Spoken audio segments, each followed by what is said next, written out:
All right, get ready because today we're driving into something kind of different. Yeah, a bit of a trip down memory lane. Yeah, that's one way to put it. And maybe a little psychology experiment, too. Who knows? We'll see. Right.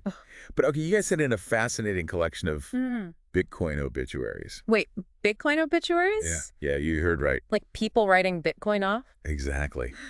Turns out Bitcoin has been declared dead Oh, I bet more times than we can count. 477 times, to be precise. Wow, that's a lot of funerals. Right. And 99bitcoins.com actually keeps a running tally of every time this has happened. Really? Yeah, every public declaration of Bitcoins, well, doom. I'm guessing it's not just like random people on the internet. Oh, no. We're talking pronouncements from major financial institutions, Oh, wow. economists, even tech giants. The whole shebang. Pretty much. What strikes me is how these deaths, they go all the way back to Bitcoin's early days, like when it was trading for pennies. Literally pennies back in 2010. And now look at it, a major financial asset. It's mind-boggling. Exactly. The first obituary popped up when Bitcoin was just 23 cents. 23 cents. I know, wild. Right. You could have bought a Bitcoin for less than a cup of coffee.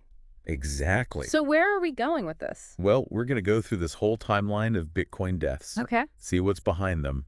And I think we can learn a lot about Bitcoin's resilience. Makes sense. And hey, maybe we'll learn something about human nature along the way, too. You never know. So 477 obituaries, that's going to be pretty eye-catching. But what I find even more interesting is who has been predicting these Bitcoin crashes. Right.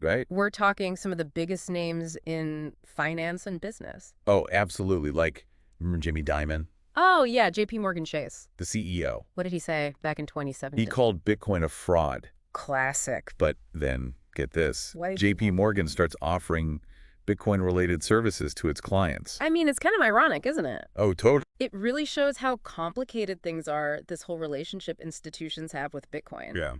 Yeah. There's skepticism, sure, but then they also realize they can't just ignore it. You got to get in on the action. This whole push and pull, it's a constant theme, with these obituaries. Definitely. And then there's Warren Buffett. Oh, yeah, the Oracle of Omaha. Right. He compared Bitcoin to rat poison squared.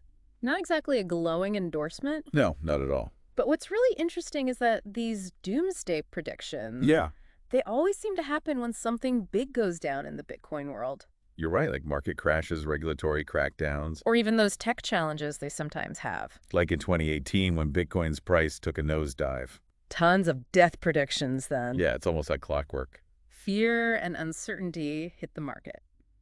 Boom. Bitcoin obituaries everywhere. Speaking of which, wanna guess which year had the most? Well, given what we just talked about, Yeah. I'd say it's got to be a year when the market, Took a tumble. Exactly. That's what it is. 2018, we have a winner. 2018, Seriously. a 41 Bitcoin obituaries. A record. Wow. Like everyone's just waiting for it to finally, Just disintegrate. but it didn't. It's amazing, isn't it? It really is. Which brings us to the big question. Yeah. Why does Bitcoin keep coming back? Right. Why, after all these deaths, is it still around? And thriving, might I add. I mean, it's a good question. What do you think is driving these predictions in the first place? Is it like genuine worry about the technology? Or maybe some strategy to, protect their own interests? Or is it something else completely? It's probably a mix of all those things. Yeah. I think some people really believe Bitcoin is flawed, destined to fail. Mhm. And maybe that comes from not really understanding how Bitcoin works, the problems it's trying to solve.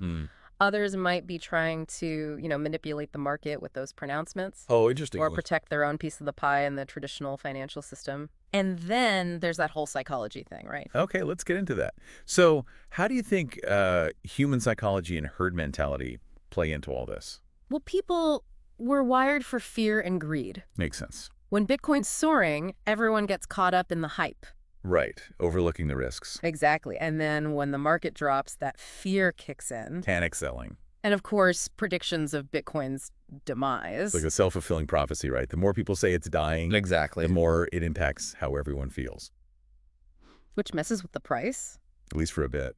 It's this whole feedback loop driven by emotions as much as by, the actual fundamentals. And this just keeps happening throughout Bitcoin's history. Yep, the same arguments over and over. It's a bubble, a Ponzi scheme, too volatile. no real value. And yet, Bitcoin just keeps proving them wrong.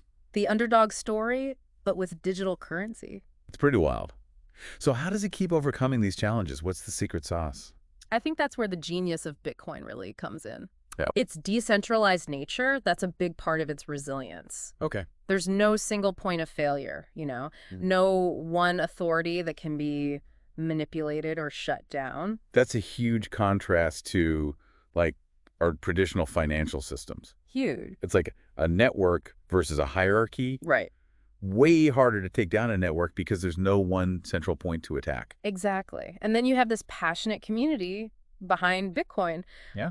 Developers, entrepreneurs, investors, they really believe in its potential. They're committed. They're constantly improving the tech, finding new ways to use it. It's David and Goliath. Bitcoin's the scrappy underdog going up against the giants of finance. And so far, it's holding its own. That's for sure. Oh. What about the argument that Bitcoin doesn't have any intrinsic value? We hear that one a lot. Yeah, I think that comes from a misunderstanding of what value actually is. Okay. Value is subjective. Right. It's about what people are willing to trade for something. So if people are willing to pay a certain price for Bitcoin, Exactly. then it has value. It doesn't matter if it's backed by gold or controlled by a government. Like art or collectibles, even social media, right? Precisely. It's about perceived value and usefulness. And Bitcoin is looking more and more useful as this decentralized, secure, censorship-resistant kind of money. Especially when things are uncertain economically or politically. People turn to Bitcoin to protect what they've earned.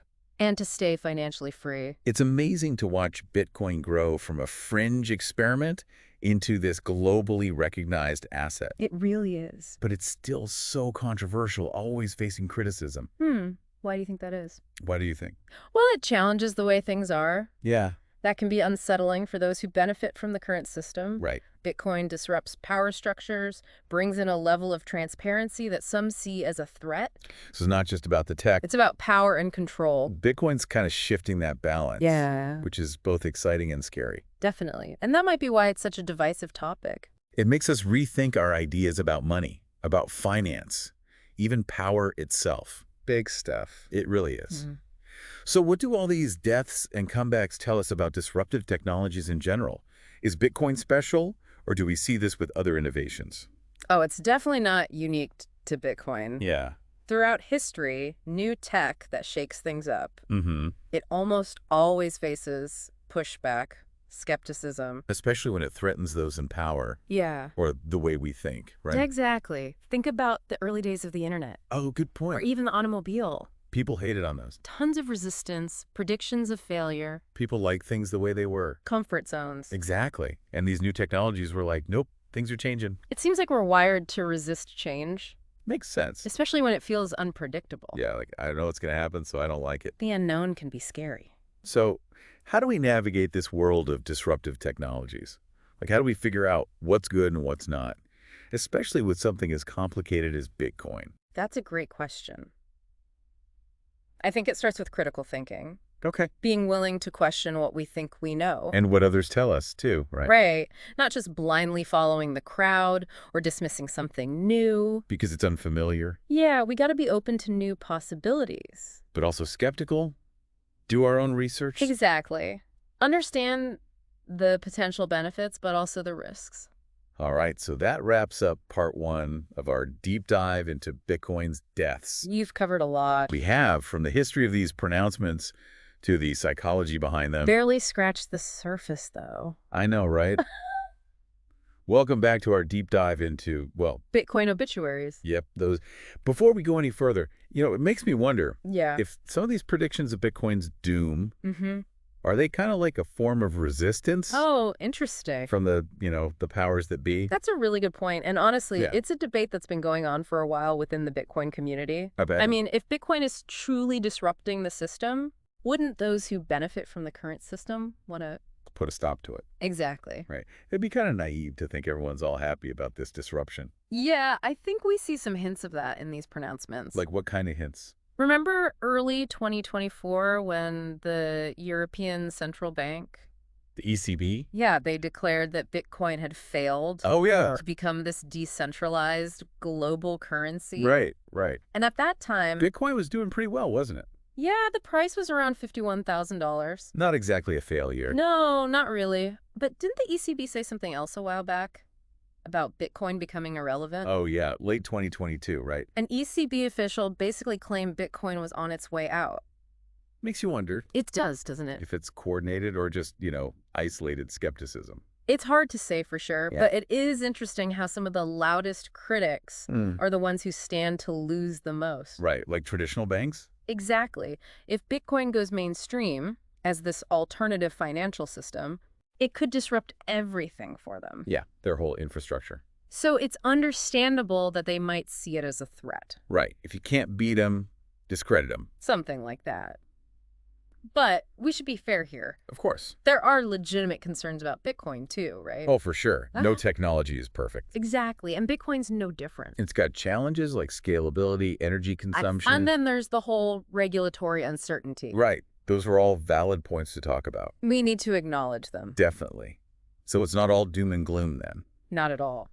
Bitcoin is incredibly adaptable. Okay. It evolves, and that's key. For example, the Lightning Network. Yeah, I've heard about that. It's addressing the scalability issue. Really? How so?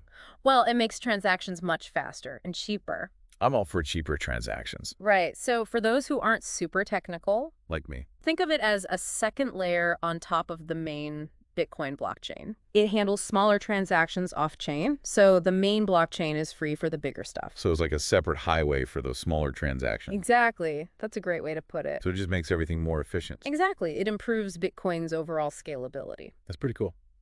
It's good to know they're working on these things. The community is constantly innovating. It shows that Bitcoin isn't just stuck in its ways.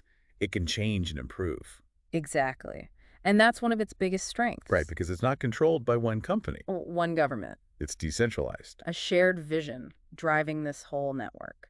Okay, so let's zoom out for a sec. Okay. Where do we go from here? What's next for Bitcoin if it keeps, defying these predictions? Predicting the future is always a gamble. Especially with crypto. But we can look at what's happening now, analyze the data. Get a sense of where things might be headed. Exactly.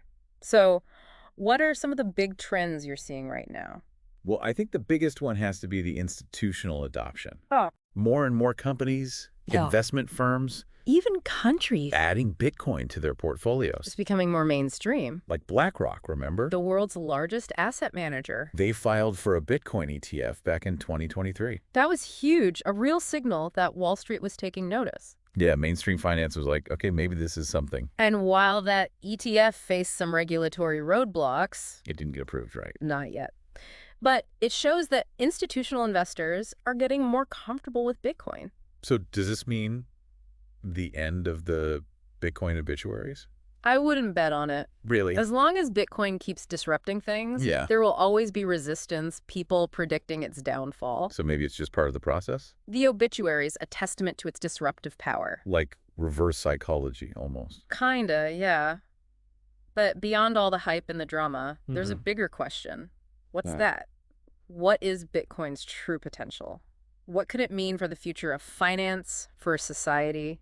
And those are questions we'll tackle in the final part of our deep dive. Stay tuned. Welcome back to the deep dive.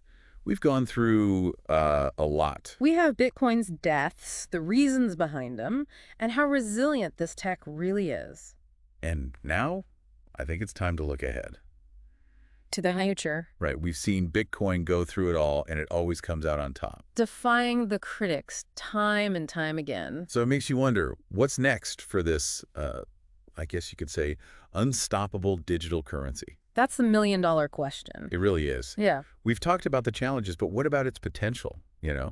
What if it actually becomes like mainstream money? What would that world look like? It's a pretty wild thought, right? Imagine a world where money is totally decentralized, no borders, and you can't censor it. Interesting. Where people have control over their own finances and they're not so reliant on banks. Yeah, I mean, it sounds pretty good on the surface, Right. but wouldn't that create a whole new set of problems? Like, who would regulate it? Right. How would you protect consumers in that kind of system? Exactly. Those are valid points, and they're being discussed within the Bitcoin community. So they're aware of these issues. Oh, yeah. One idea is that we could see new forms of governance, regulation. New forms, what do you mean? Well, maybe we could use blockchain technology itself Okay. to create systems that are more transparent, more accountable.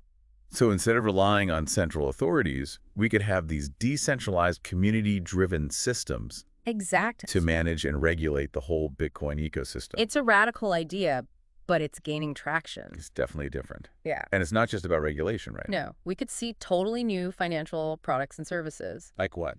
Decentralized lending platforms, prediction markets, even new ways to manage digital identity. Wow, it sounds like a whole new world. It really does. But let's be real, there are still some big obstacles, right? Absolutely. Scalability is still a big one. We talked about the Lightning Network. Right. Is that the solution, or is there more to it?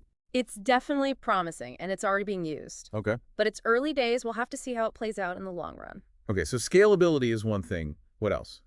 Regulatory uncertainty is another big one. Right. Governments are still trying to figure out Bitcoin. Yeah, how to classify it, how to regulate it. Which makes it harder for people to adopt it. Exactly. And it's different everywhere you go. Oh, yeah. I remember that situation with the BlackRock ETF. Mm-hmm. Regulators weren't ready to approve it. They were worried about manipulation, investor protection. It's a reminder that Bitcoin exists in a very complex world.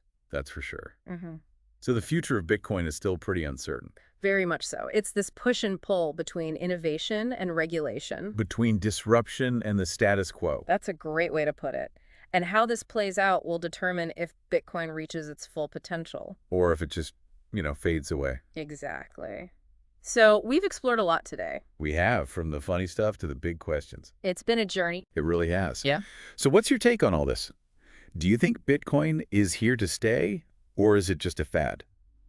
I'm cautiously optimistic. Cautiously optimistic, okay. Bitcoin has proven itself over and over. That's true. And the tech behind it, it's solid, but its success depends on overcoming those challenges. The ones we talked about. And navigating the ever-changing world of regulation. Makes sense. It's a story that's still being written. We're all watching to see what happens next. Well, we've covered a lot of ground in this deep dive, and I want to thank you for, taking us through it all. My pleasure. And now, we want to hear from you guys.